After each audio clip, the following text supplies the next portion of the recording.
Everybody. All right. So yeah, that Rapture film that I showed yesterday brought down all sorts of stuff. So sorry. It was pretty great. I love it. I really, really dug it. The crying guy recording a mixtape for his family, urging them to find Christianity before it was too late. And then the weird dream about the plane and the departure that was overexposed. Hilarious. But anyways, YouTube didn't think it was funny, and the people who own the copyright to it didn't think it was funny, so it came down. So we'll try desperately, because I think so. Last week, the same thing happened. We showed a claymation film, and that was taken down. So today we're gonna try to go more than a week without YouTube bringing down the ban hammer. Who knows? Anyways, this is Eskimo Children. Enjoy.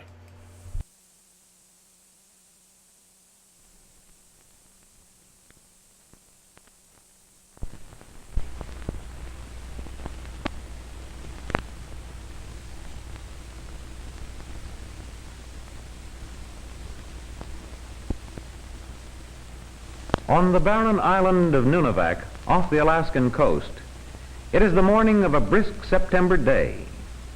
All is quiet along the shore where the boats of Eskimo villagers lie beached above the tide.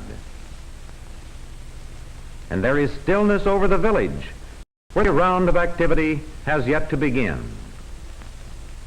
But in this little dwelling, dug partly into the earth, one member of the household is already at her tasks. Mother busies herself just now trimming a seal oil lamp. She must see that the lamp burns brightly, for the house has no windows, and lamps are the only source of light. Asleep on a wooden platform nearby are the children of the household. Yotalin and her sister Anagaluk, Okhomi and his older brother Siluk, and little baby sister in the center. Father, too, is still asleep. Presently, all will have to get up, for breakfast will soon be ready.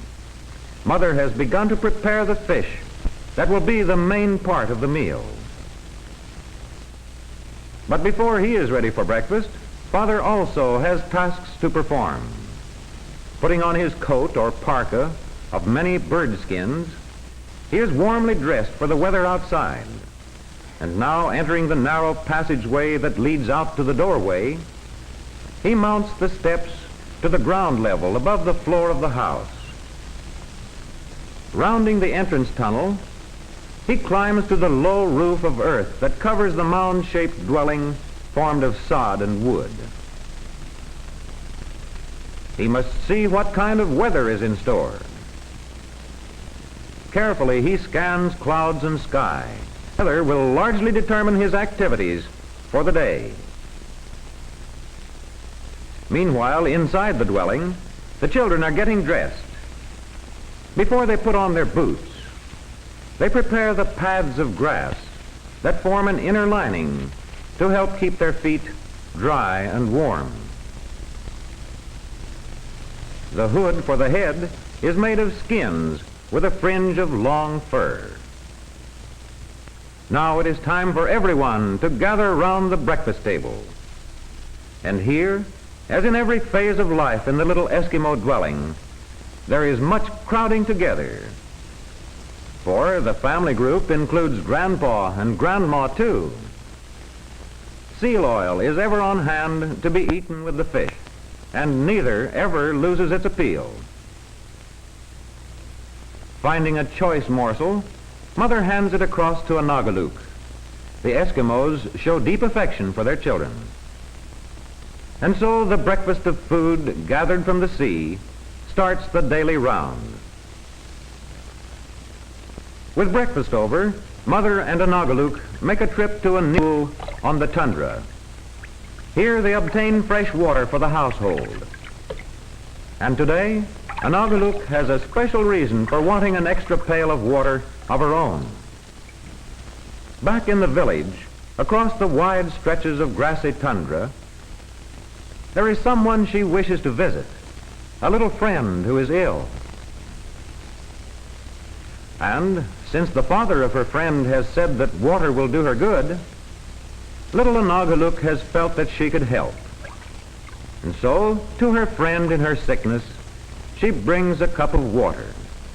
Helpfulness is a constant practice among both Eskimo children and grown-ups. Meanwhile, Father and Sealuk are busy on another venture. Having set out their fish nets, they have paddled their sealskin kayak to the shore across the bay. Nearby is another village where the family lives in the summer, and today a special errand requires a visit. Walking along the shore, they spy a piece of driftwood, but someone else has claimed it by taking it from the water. Precious as all wood is here on the treeless island, this is left alone. It belongs to another. Ah, but here before them, another prize has drifted in, and this has not been claimed. Good material here for any number of uses. Part of the frame of a kayak, perhaps, or a new utensil for the home. A happy find in any case. And now, having set the wood aside to be taken home upon their return, father and son proceed to the dwelling the family used in the summer. In the recent move to the winter village, some supplies were left behind, including a full container of seal oil that will be needed when present supplies are gone. Just as obtaining food is a major task for the men, work on handmade clothing takes much of the time of the women. Here, Yotelin and Anagaluk, along with grandmother and mother, busily ply their needles. Repairs have to be made on the hoods of parkas that will be in constant use during the cold months ahead. Grandmother works on a parka made of the skins of birds, while Yotelin is intent on fashioning a waterproof boot sole made of sealskin. And Anagaluk, young as she is already learning the delicate skills all Eskimo women must know. Here, where clothing has long been made out of materials fashioned by hand, all women folk must be trained in needlework. And the men, too, have handicraft skills of their own. Today, grandfather sits in the kajim, or village meeting house, carving an ivory ornament from a piece of walrus tusk. Many older men work at carving. But of all the tasks of the villagers, none are more important than those that are concerned with the food supply. Having put their sewing aside, Mother and Yotelin are cleaning a catch of fish father and brother have caught. Nearby, along the shore, stand the racks where the fish are hung to dry. And to the strings of clean fish already hanging on the racks, Mother adds those that she and Yotelin have prepared. Drying the fish in this way helps to preserve them, and fish are the family's staff of life. But not all that these Eskimos use comes from the sea and the tundra. The village includes a trader's store, and here grandmother offers a hand-woven basket in exchange for some needles she wishes to obtain. And this product of a far-off world is only one of many the trader has to offer. There are canned goods of various kinds, woolen blankets and yard goods, calico for dresses, flashlights, hardware, household implements, skis, and much to the delight of Anagaluk, the trader also has a supply of good stick candy. Yes, through the trader's store, the Eskimos have contact with a world they have never seen. And now, with the trading completed, there is time for other diversions. Anagaluk runs to join a game of Ring Around a Rosie. The game is very popular, and Anagaluk and her friends play it often, along with games like London Bridge and Blind Man's Buff. For the boys, bows and arrows offer popular sport. But practice with the target isn't entirely play. As Sealook takes careful aim before he speeds his arrow toward the homemade target, he is learning a valuable skill that he will often need. Practice in play trains him for serious work with the bird spear and throwing board used in hunting game. It is a skill learned as a boy that Father calls upon today. Spying a waterfowl, he seizes his spear and deftly hurls it toward the bird that has failed to sense his approach. The spear, carefully aimed, has found its mark.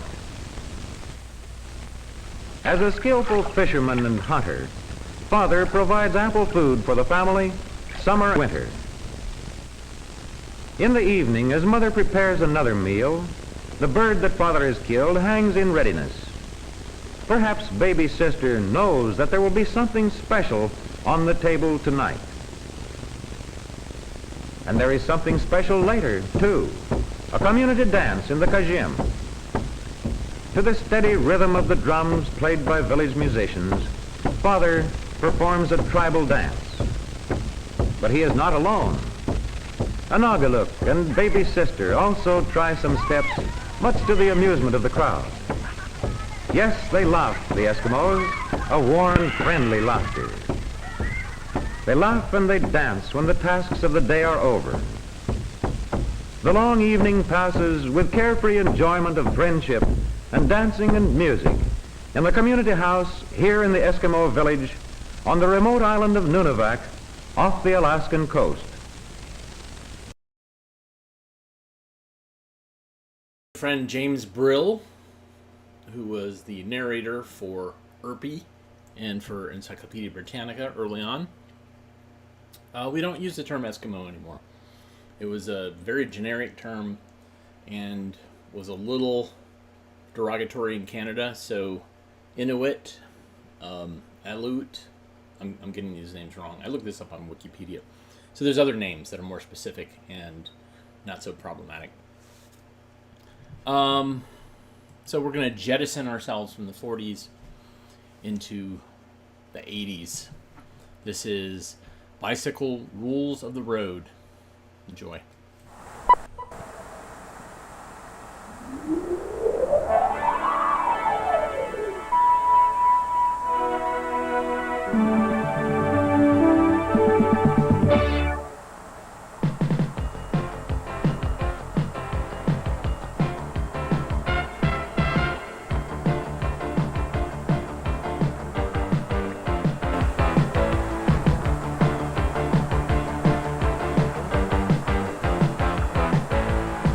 A bicycle is many things.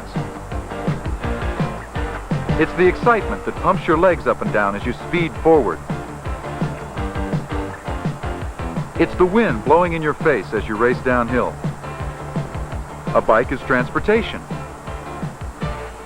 But most of all, a bike is fun. However, if you don't pay attention, you may be hurt.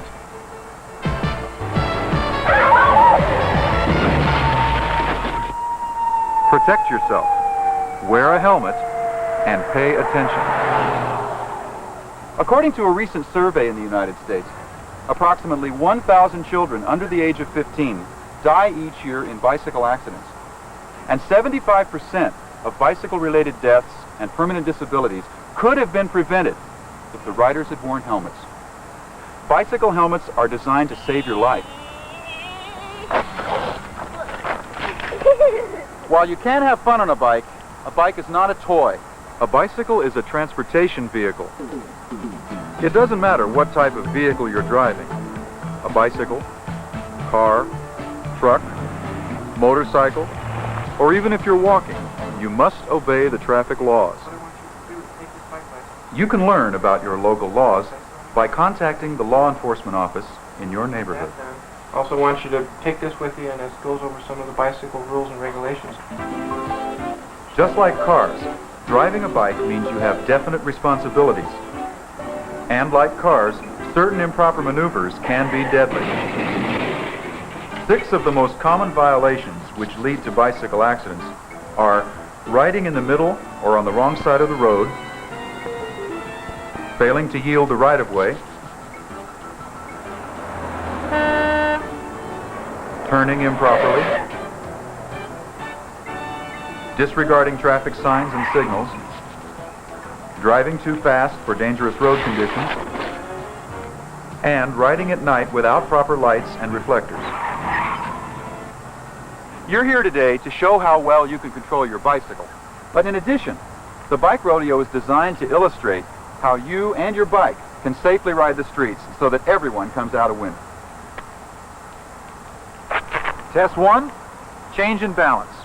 You have to change at just the right instant to keep on the line. Let's see how this could be useful in everyday riding.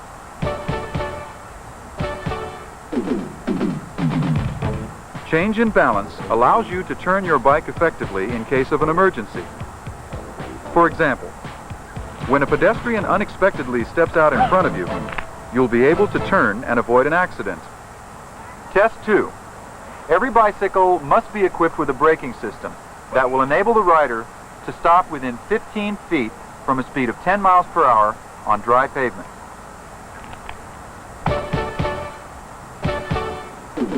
It's obvious why a controlled stop is important. In a critical situation, you want to stop fast, but it takes time to react. Be alert. Defensive driving, looking ahead, and keeping space between you and a possible obstacle can save your life. Give yourself time to react. Test 3, balance. Balance gives you confidence and control. It allows you to maneuver your bike in tight situations.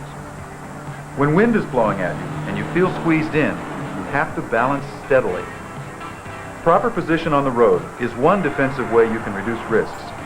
Always stay to the right side. This gives yourself an out, like running off the side of the road if you should need it.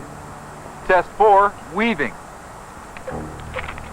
Controlled weaving is changing balance at a high speed and helps you to quickly avoid obstacles. Keeping your eyes open when passing a parked car can save you from a crash when a car door is suddenly open. Drive defensively, anticipate hazards, and allow yourself enough room to maneuver.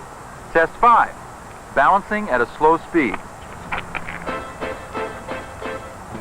Balancing at slow speed enables you to move forward without getting off your bike, giving you the chance to evaluate your situation.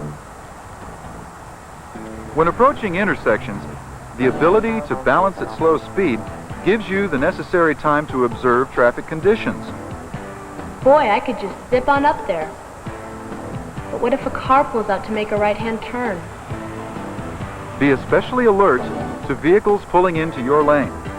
Drive defensively. Test 6, arm signals. While making a right turn, signal by placing your left forearm straight up. When turning left, place your left hand straight out.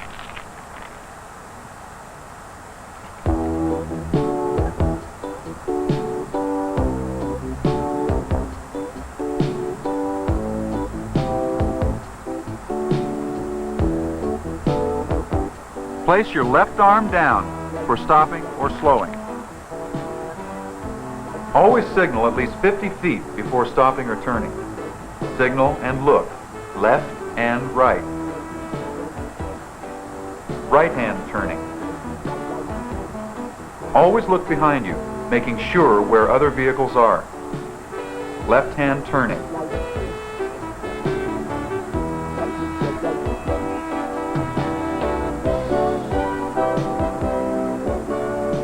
At a busy intersection, you should use the crosswalk.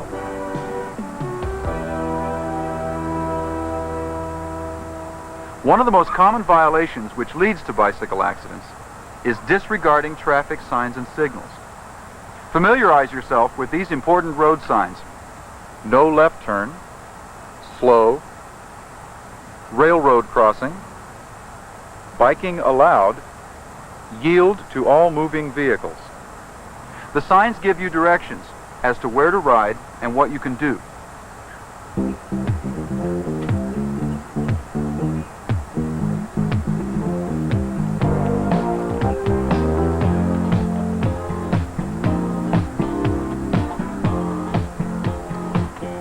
When you disobey a sign, accidents can happen.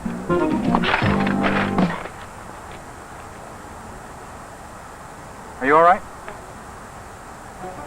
All vehicles must obey traffic signs and signals. No U-turn, wrong way, do not enter,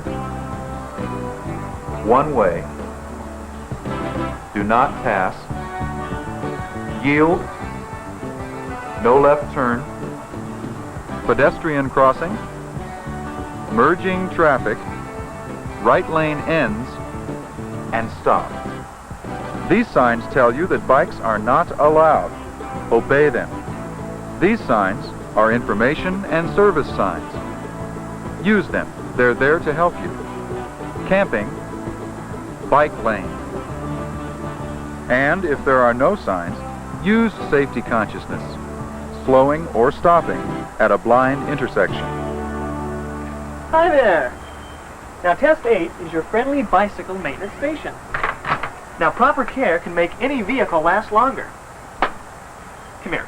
I'll show you how to check for minor maintenance problems. Now, breakdowns can cause accidents. First, make sure your handlebars are very tight. Next, let's check the frame. Make sure it isn't bent. A bent frame can make you lose control.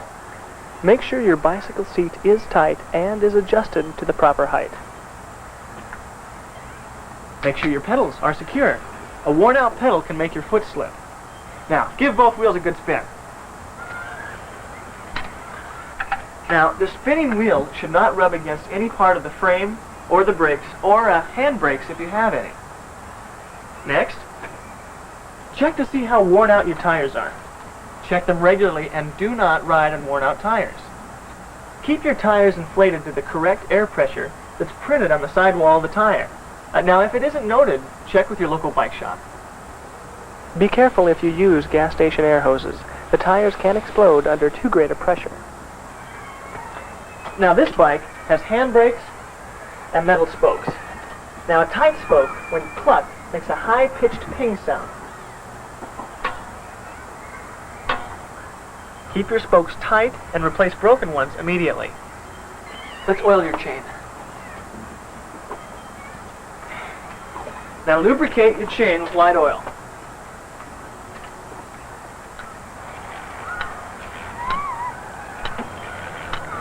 That's right. How are your brakes working? It's up on a dime. Good. Brakes must brake evenly every time without slippage. Always have problem brakes looked at by trained servicemen. Effective braking techniques can make your brakes last longer. Since 1978, it is a federal law that all bikes must be equipped with rear, pedal, and side reflectors. The rear reflectors must be red in color and visible for 500 feet. The amber pedal reflectors must be visible for 200 feet. Do you ride your bike at night? Sometimes I do. Always use a headlight when you ride your bike at night. Without it, you won't be seen. Proper and safe night riding means wearing light-colored clothing, using a headlight, and having all your reflectors intact so you can be seen by other vehicles. You know, I never knew it was that easy to check my own bike out. Thanks. Well, proper care makes you and your bike last longer. What if I need a new part or something? Find a bike shop that cares. They will give you advice and help you. Always find a reliable serviceman to do major repairs and replacements. But don't forget to check the work yourself. Don't assume that just because the job is being done by a professional, that it works right. After all, bikes are made and serviced by people like me and you. Test 9. How to use a bike rack. First, insert your front tire between the bars of the bike rack. Next, loop your chain through the frame and front wheel of your bike. Then, secure your chain and attach to the rack, locking your bike.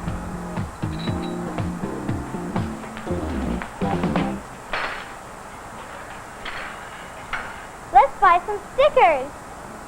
Hey, you guys, let's park our bikes in the bike rack.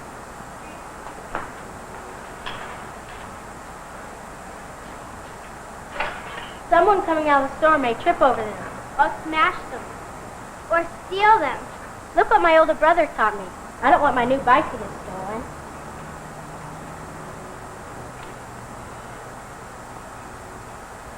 Good. You looped your chain through the front wheel and the frame to prevent theft. Congratulations. And thanks for participating in your local bike rodeo. Let's join the other kids for a question and answer session before we go home. Who can tell me some courtesies we use to display good bike manners? Don't leave your bike where someone will trip over it. Let a pedestrian or another biker know when you're behind him by giving a holler or using your horn. Give the rider in front of you some room. It's rude to tailgate. Good point. Besides, you could get hurt if they stop suddenly in front of you. I'm assuming you all know not to ride your bike in bad weather conditions, such as rain and snow. The surface is too slick for traction. But what about other conditions, such as bumps, potholes, storm drains, railroad tracks? I know. I vary my path slightly on these surfaces to drive at an angle to the grading or groove. And remember to reduce your speed before you reach your obstacles. Well, you kids did a great job here today. Before we say goodbye, does anyone have a question? Yes. Can I get a ticket for doing something wrong on my bike? You bet. Not only you, but your parents will have to go to court too. Do I know that one? I wrecked into Mr. Hooper's car last summer and found out my parents are responsible for my actions. I got grounded for a month. I'll bet you did.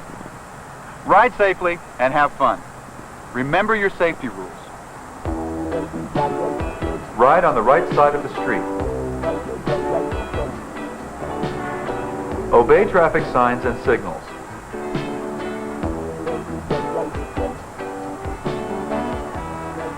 Turn properly using your hand signals. Drive slowly through dangerous road conditions.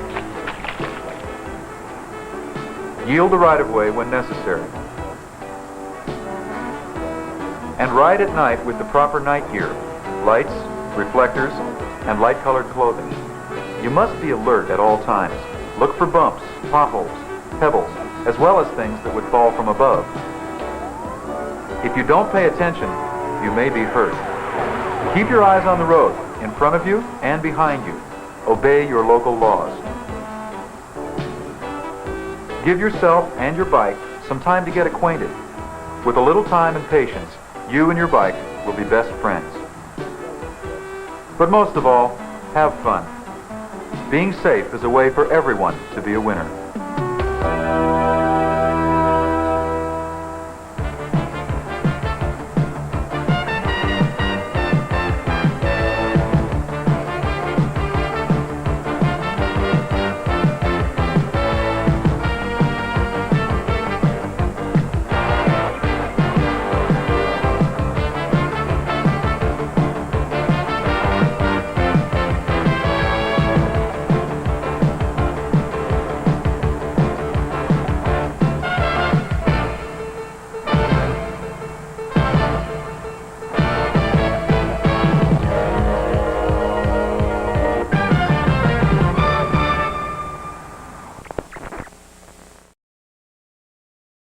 So that song is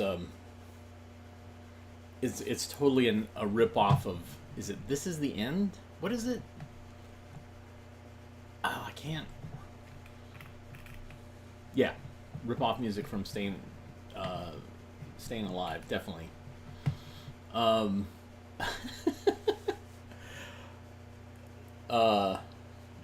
Yeah, 1986. That was well past. That's getting close to when I started collecting films, actually. Within, I think, 5 years. Yeah, so Sandler, they did a lot of great educational films in the late 70s, early 80s. And that was good. All right, so, excuse me. Behind me, I have a film scanner hooked up, and we are not watching a film about the end of the world, but maybe the end of a hospital. This is Prescription for Fire. And this is one of a kind of a series, well, not a series, but it's a genre of film. Fires in hospitals and how to deal with them. I have probably 3 or 4. So here it is, RX for Fire. Prescription for Fire. Enjoy.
Good afternoon, ladies and gentlemen.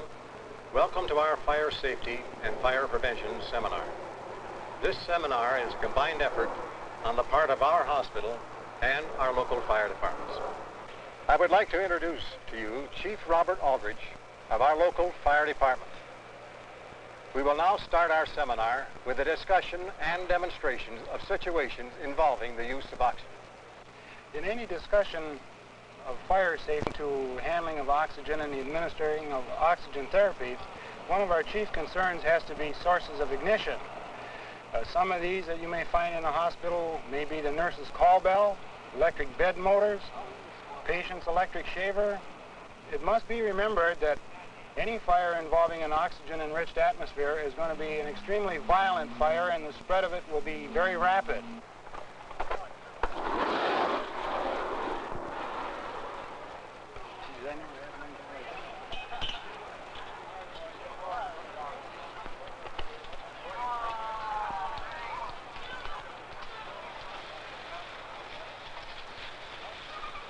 In the event of a fire in a patient's room in which oxygen equipment may be involved, we are quickly going to have to rescue the patient, sound the alarm, cut off the oxygen supply to that room, confine and secure the area by closing the fire doors in the hall corridors and also the doors to the other patient rooms, and extinguish the fire if possible. In order to prevent these accidents from happening, it is your responsibility to remove matches and smoking materials from any room where oxygen is in use, whether it be an oxygen tent, nasal feeding, or by any other method of application. Any visitors to the room should be warned of the immediate danger. Adequate signs must be posted in and outside of the room. A quick review of the problems dealing with the use of oxygen equipment in the hospital would take us back to the previously mentioned ignition sources and also the well-meaning friend who offers the patient a cigarette. You have to be aware of the violent reaction that will take place in the fire situation in oxygen-enriched atmospheres.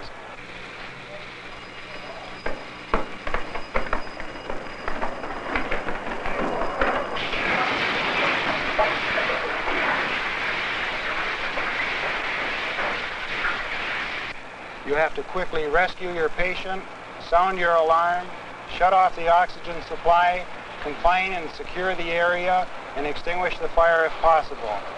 Reference to the National Fire Protection Association's Standard 56B dealing with inhalation therapy should be a must for all hospital safety personnel and nursing supervisors. I would now like to discuss the portable fire extinguisher. Hospitals generally use the following types: water, carbon dioxide, dry chemical, and the all-purpose ABC. This is a water type extinguisher. It is used to extinguish ordinary combustibles such as wood, cloth, and paper. Here is a carbon dioxide extinguisher. It is used to extinguish electrical, oil, and other flammable liquid fires. The dry chemical extinguisher is also used to extinguish electrical, oil, and other flammable liquids. An all-purpose ABC extinguisher is designed for use on ordinary combustible fires, electrical, oil, and other flammable liquid fires. At our seminar today, we will demonstrate and use a water-type extinguisher and a carbon dioxide extinguisher. To operate this carbon dioxide extinguisher, you place your hand on the neck of the extinguisher, pull the pin, tip the horn at 45 degrees, balance the weight in both hands, and squeeze the handle.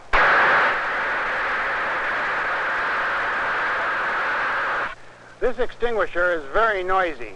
Don't let the noise frighten you.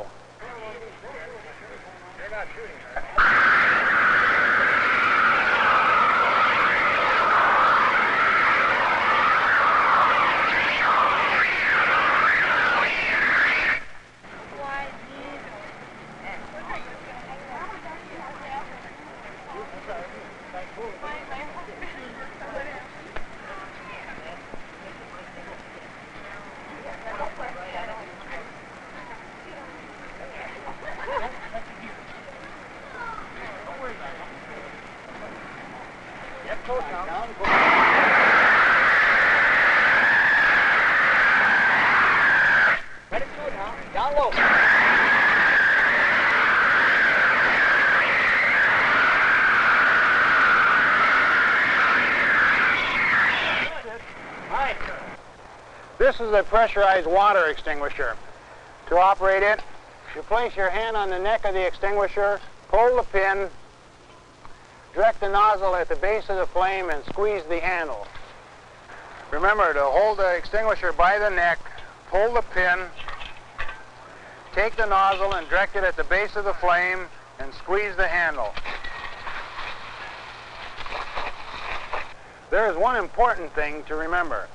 You cannot pull the pin if you squeeze the handle. Therefore, you should place your hand on the neck of the extinguisher and then pull the pin. An excellent guide to the use, care, and placement of fire extinguishers can be found in the National Fire Protection Association Standards number 10 and 10A. Proper operation of a fire extinguisher is important, but it is equally important to know where the extinguishers are located in your respective working areas. If you should discover a wastebasket fire, cover the basket with a pillow. This will suffocate the fire while you go and get an extinguisher to complete the extinguishment. Here we have a hose cabinet. It is similar to any of the ones in our hospital. This is a fog nozzle. It is designed to extinguish the fire and provide you with a water spray for your protection. A half turn on the nozzle will give you a fog spray. This valve is for turning the water on and must not be turned on until all the hose has been removed from the rack. Does the valve have to be opened all the way? Yes, this valve should be opened all the way to ensure maximum and sufficient water supply. All the way up. That's good. Now, straight into a hot fire. Something like that, a picture would be better hidden. Is that right? Yep.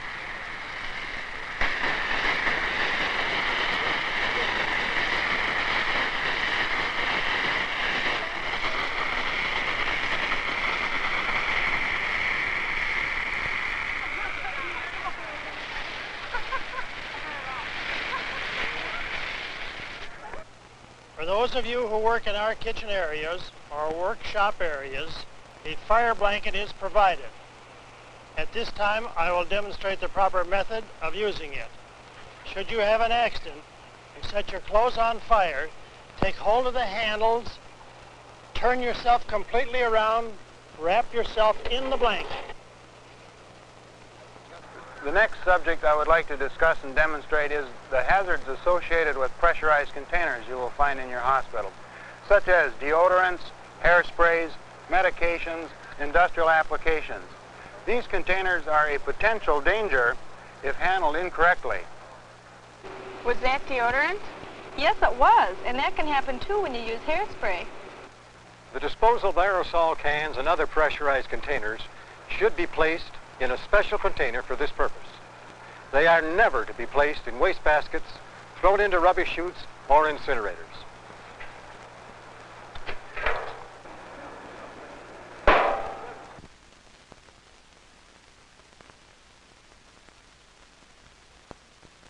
This is our fire alarm panel board, which we use for demonstration and discussion of our fire alarm system. Many hospitals, such as ourselves, have two types of fire alarm systems, automatic and manually operated. The automatic alarm systems are activated by heat and byproducts of combustion.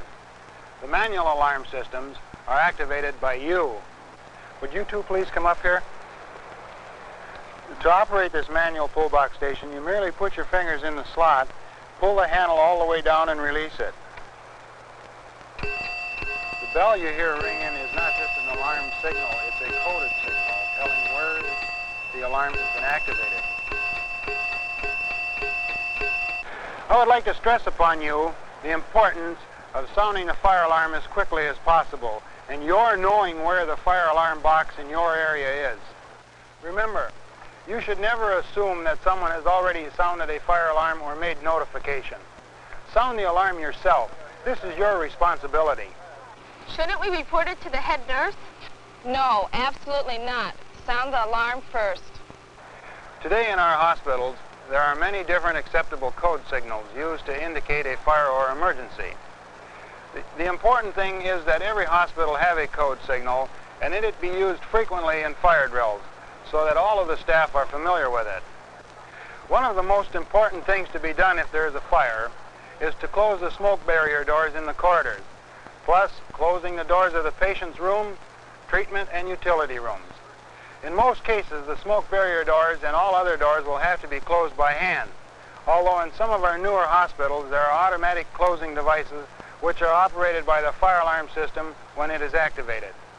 In any case, the important thing to remember is that smoke barrier doors and doors to patient, treatment, and utility rooms must be closed. Does he mean we close every door? Yes, every door. I would like to mention that there are fire hazards that do exist in our hospitals. They are smoking, electrical problems, overheating of equipment, trash removal, burning, and improper storage of combustible and flammable materials. It is also very important that you enforce the hospital's smoking regulations. Visitors are not to smoke in the elevators, corridors, or patients' rooms. Visitors should use designated smoking areas. Before our seminar ends for today, I would like to speak to you briefly about the subject of evacuation or relocation, as it will be in most cases. There is no one relocation plan or program that will fit the needs of all of our hospitals.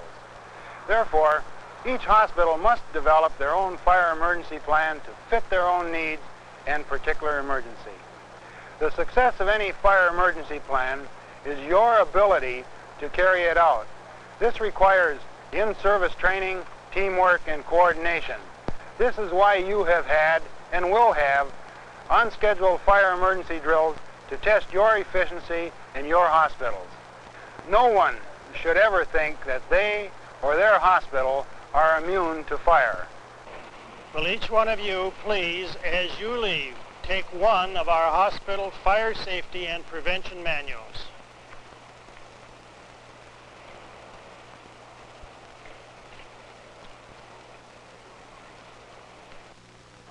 Patient smoking in bed will be one of your biggest problems, and also a problem to us in the fire safety and fire prevention field. While it is a difficult problem, there is much that you and I can do about it. All hospital personnel, that means every one of you, must be alert to patients who smoke.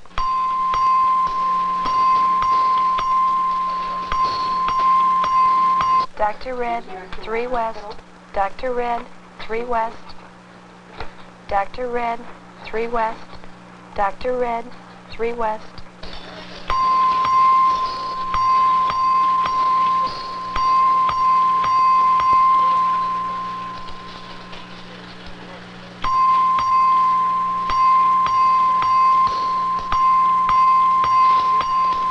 Dr. Red, 3 West. Dr. Red, 3 West. Dr. Red, 3 West. Dr. Red, 3 West. A well-trained fire brigade in your hospital can put out a small fire or control it until the local fire department arrives.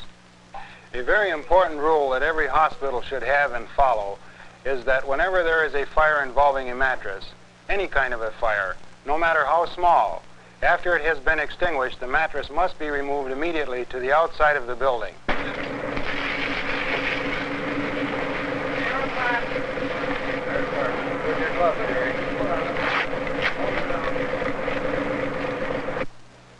You should warn your patients about smoking in bed.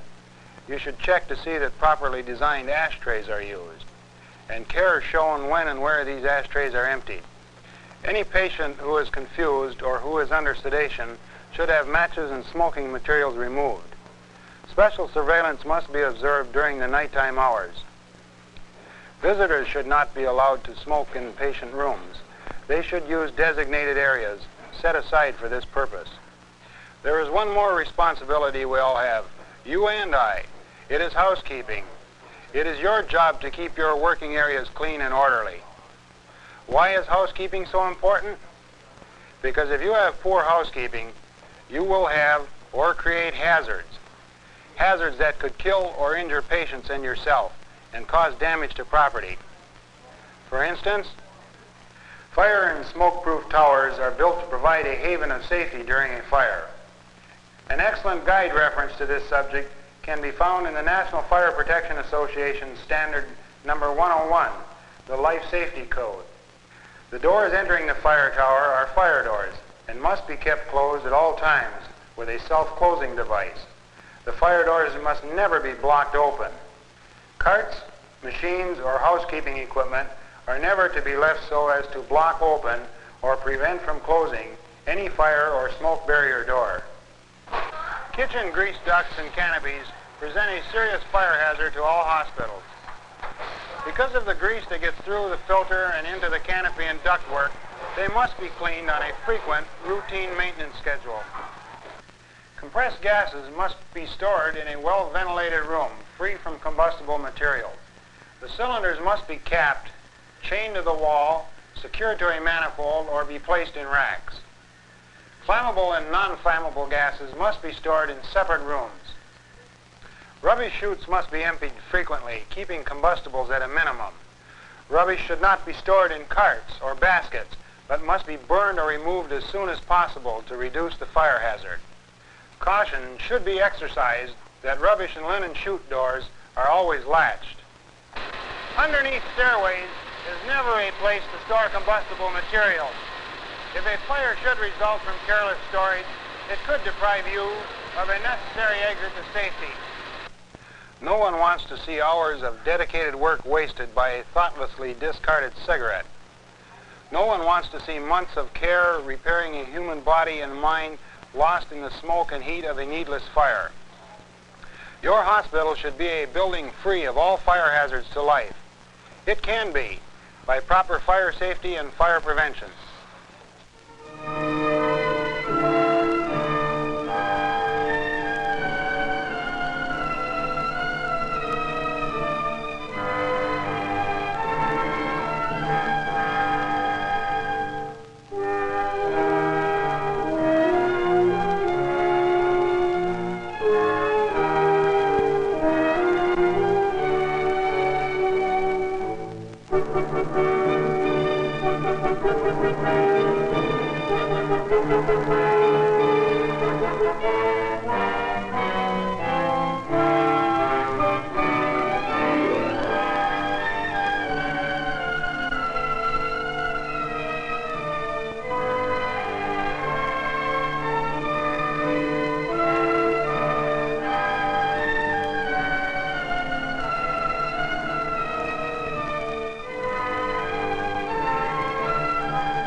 What, may I ask, is a dear little cupcake like you doing with nasty old school books? My dear child, we haven't had school or books in ages. No school? Really? Why don't you get rid of that school book? You can drop them in here.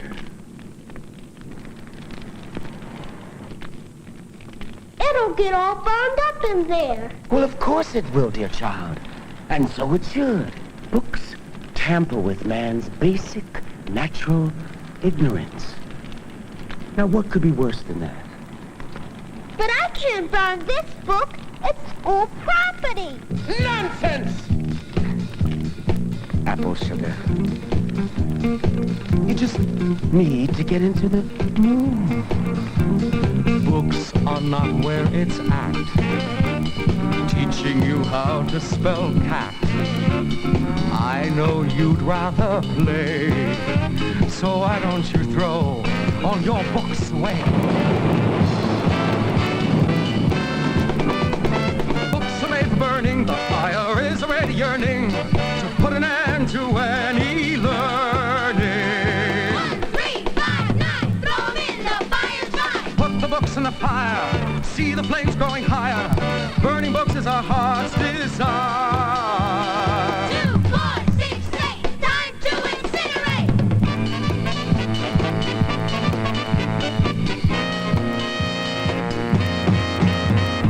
Books will not make you wise, and reading's bad for your eyes. I am sure you agree, so why don't you give all your books to me?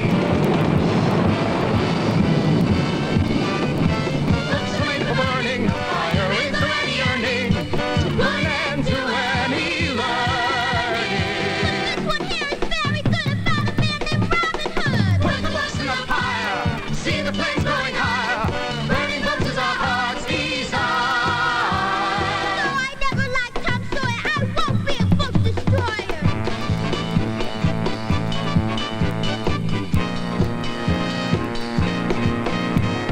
Books can only confuse, teaching you things you can't use.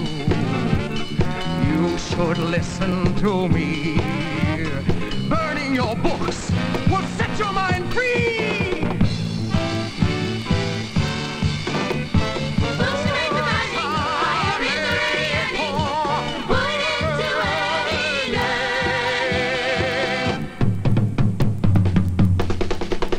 Put the books in the fire, see the flames growing higher. Burning books is our heart's desire.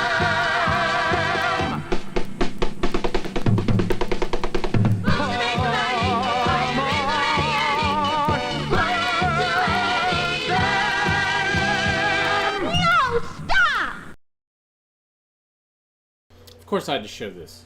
We just had a fire safety film, and any excuse to show that musical number from Magnificent Major, which was part of the Unicorn Tales series, which was broadcast, I think, on public television, and was produced by the guy who did, who was kind of a main creative director, choreographer for Chippendales, and he was murdered by his partner. So the other Unicorn Tales films that I've found in my collection I've shown, none of them are, I think, are as good as this one. This one is so good. But anywho, thanks for watching today. I saw some new names in the comments, but it sounded like they've been watching for a while, and I appreciate that. Appreciate hearing from you. If you like what you saw, you can just hit the thumbs up button. Hit the like button. Those are ways to support and to say to the grand algorithms that control us that we deserve to live. The other way you can show your support is by just slipping us some cash via the Super Thanks button, and that will allow us to buy things like flash drives. So cash for flash drives. We oftentimes copy files onto those for people instead of DVDs. Another way you can support us is ko-fi.com/avgeeks. That's a way to buy us coffee, and also patreon.com/avgeeks. But thank you so much for tuning in today. We did not get band hammered, so tomorrow will be one day without band hammering. I'll see if I can mock up a sign.